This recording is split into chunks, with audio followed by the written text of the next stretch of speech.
Welcome to the deep dive. Today, we're heading to a place that seems to have this mystical draw for so many people, Machu Picchu. We've got research notes and even some firsthand accounts that we can weave into this deep dive. Sounds good. Yeah.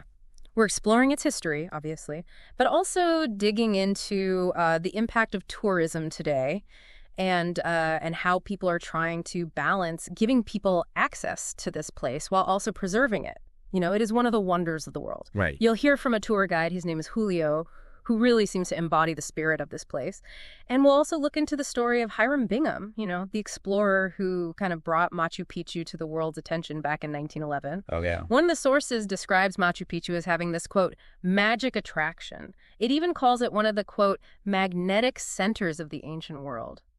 What do you think makes this lost city so special? Well, I think it's a lot of things. You know, it's the architecture, that Incan architecture. It's just so sophisticated, and it seems to just blend into the landscape in the Andes Mountains. You're almost 8,000 feet up in the air, surrounded by these incredible peaks, and then you see these unbelievably well-crafted structures. The stonework is just incredible. Wow. And then there's the mystery surrounding it. The city was seemingly abandoned centuries ago, and to this day, scholars are still debating its true purpose. Was it a royal retreat, a ceremonial site, a strategic stronghold? We just don't know for sure. That just adds to the intrigue. It's so interesting, you know, going through your notes, the way Bingham describes his rediscovery, it really struck me. Can you imagine stumbling upon a place like that, lost to time? It must have been overwhelming. It really was a pivotal moment. It opened up Machu Picchu to the world. But, and this is a big but, it also presented a huge challenge, one that we're still dealing with today. How do we manage all the tourists, you know, all the people who want to experience this wonder? But how do we do it without destroying what makes it so special? That's a question that applies to so many places, though, you know, sites that are important culturally. Bingham revealed this treasure to the world, but he also unveiled this huge problem.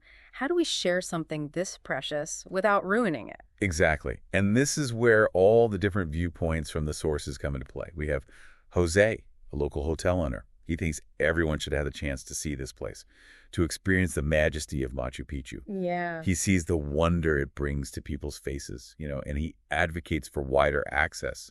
His perspective highlights those economic benefits, the ones that come from tourism, especially for communities like his. I mean, it's easy to understand where he's coming from when you think about the town of Aguas Calientes. It's Right. basically the gateway to Machu Picchu, and its whole economy revolves around tourism. There's really no other industry there. Aguas Calientes really shows how complex a tourism-dependent economy can be. On the one hand, it's vital for the people who live there. It provides jobs and income. But on the other hand, it makes them vulnerable. What if all those tourists stop coming? What then? Right, right. This situation makes it clear. We need balance. How do we make sure tourism helps the community, but at the same time, protects the very thing that brings those tourists in the first place? It's such a tough situation. We want people to see the beauty of Machu Picchu, but we also have to protect it. Its environment is fragile, and so is its cultural heritage. You're absolutely right, and this is where the conservationist point of view becomes so important. They're worried. They're worried about just how many people walk through those ancient ruins every single day. Oh, I bet. What happens over time, you know, to the structure of those buildings? How do we minimize the damage we're doing to the environment? How do we keep this historical treasure safe? These are really tough questions. So it sounds like we need to stop thinking just about the immediate benefits of tourism. We have to be more sustainable. We have to think long-term about the well-being of Machu Picchu itself. 100%. And we need to find a way to achieve that balance. It has to work for everyone, the visitors, the local people, and of course the site itself. Where do we even start with an issue as complicated as this? That's a great question. What do we do? Well, first, we have to understand how big the impact really is. There's a study we have that tries to measure the wear and tear on the site and suggests that all those visitors, over 1.5 million every year, it's really taking a toll. Wow. Yeah, they're accelerating the erosion, especially on the popular paths, you know, the ones everyone walks on. Oh, yeah, of course. And in the plazas, too. The study found some spots like the Intihuatana stone. Have you heard of that one? I have, yeah. It's a sacred astronomical marker. Yeah. Well, that's showing serious wear and tear. That's worrying. So what can we do? What's being done to try to lessen these impacts? Oh, one thing that's becoming more common is timed entry tickets and designated routes. Oh. It helps manage the flow of people. so you don't have everyone crowding into sensitive areas all at once. Right. It's not perfect, but it's a step in the right direction. It's better than nothing for sure. What else are people thinking about doing? This is interesting. Some folks are talking about using virtual reality and augmented reality. Oh, wow. You could experience Machu Picchu, all its grandeur from anywhere in the world. Oh, that would be amazing. Just pop on a VR headset. Yeah. It could mean fewer people actually going there physically, Mm-hmm.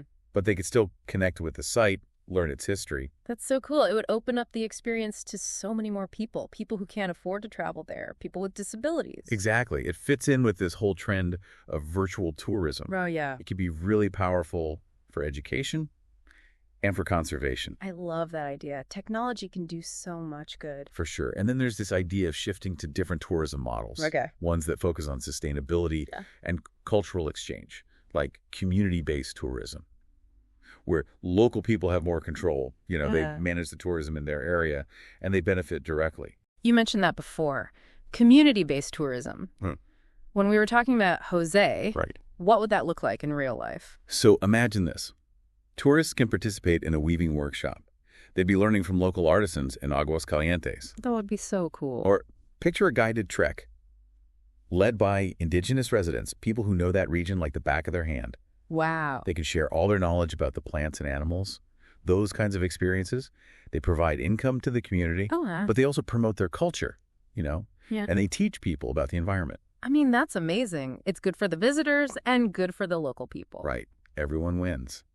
The visitors get to experience the culture, learn something new, and the community gets to share their heritage while also making a living. It's so much better than just, passively consuming the place. You got it. It's about being active, being engaged, and being respectful. It's amazing, all these different things. History, culture, tourism, conservation, they're all tied together. Like threads in a tapestry. Yeah. And we have to look at the whole thing to come up with solutions. It's all connected. So if someone's listening to us right now and they're thinking about visiting Machu Picchu, what advice would you give them? I'd say don't just do the typical tourist thing, do some research. Find tour operators who are committed to sustainability, who are supporting local communities. Think about staying in places that are locally owned. Take the time to really learn about the Inca history and culture. Be a mindful traveler. Exactly. Be present, be curious, be respectful. And remember, you're not just visiting a place. You're stepping into a story that's been unfolding for centuries. That's such a beautiful way to think about it, connecting with the spirit of Machu Picchu on a deeper level. And knowing that what you do, even the little things, they can have an impact, a lasting impact on this incredible place. We talked about the magic attraction of Machu Picchu at the beginning of this deep dive. Yeah. I can't help but wonder, what if we could take that feeling of wonder and awe I love that. and turn it into a commitment to protect these places? I think that's a great idea. What if loving Machu Picchu actually meant taking care of it? You know what I mean. Instead of just going there to see it, we become the caretakers of its legacy. That's a powerful shift in how we think. And it's something we need to do if we want our kids and grandkids to be able to experience this magic too. Not just Machu Picchu, but all the wonders of the world. Exactly. So how do we go from just talking about it to actually doing something? Well, I think it starts with education. The more we know, the better choices we'll make as travelers. It's about being a conscious traveler. Right. Really thinking about the impact of what we do. Exactly. And it's not just about us as individuals either. It's about pushing for bigger changes, supporting organizations doing good work, in responsible tourism, pushing for stricter rules to protect the environment, holding travel companies accountable for what they do. These are all things we can do to create a better future for places like Machu Picchu. It's all connected, isn't it? What we do has an impact, even if we don't always see it. Yeah, that's the main thing to remember here. We're not just watching this happen. We're part of it. We shape the future of these amazing places. And that's a pretty incredible thought, if you ask me. It really is. It's definitely changed how I think about my own travels. At the beginning, we were talking about Machu Picchu's magic attraction. And I have to say, this conversation has just made me appreciate that Maddie's even more. I know what you mean. The more I learn about Machu Picchu, the more fascinated I get. The history, the architecture, the spiritual side of it. It's really a special place. And it deserves our respect. We have to take care of it. Absolutely. It's a reminder that we're caretakers of this planet. Yeah, We have these treasures and we have to protect them, not just for us, but for everyone who comes after us. well said. Well, I think that brings us to the end of our incredible deep dive into Machu Picchu. It's been great exploring all these different angles with you. It's always fun to really dig deep into these topics. Yeah, me too. From Hiram Bingham's rediscovery to hearing those personal stories, like from Julio and Jose, we got a real sense of what's at stake here. The balance between tourism and preservation is so delicate. And we talked about some things we can do, like shifting to more sustainable models, using technology in new ways, and encouraging people to be more responsible when they travel. This wasn't just about learning facts. It was about thinking about how we travel, about the choices we make, and how we can experience incredible places without destroying them. And we hope it's a conversation that continues even after this episode is over. So as you think about your next trip, or even just look at photos of amazing places, we want you to consider something. How can we experience these wonders without loving them to death? It's a question worth asking, and it's up to all of us to find the answer. And with that, we'll say goodbye for now. But remember, the conversation doesn't have to end here. We want to hear from you. What are your thoughts on all of this? Because together, we can make a real difference. Keep exploring, keep asking questions, and keep that sense of wonder alive. See you next time.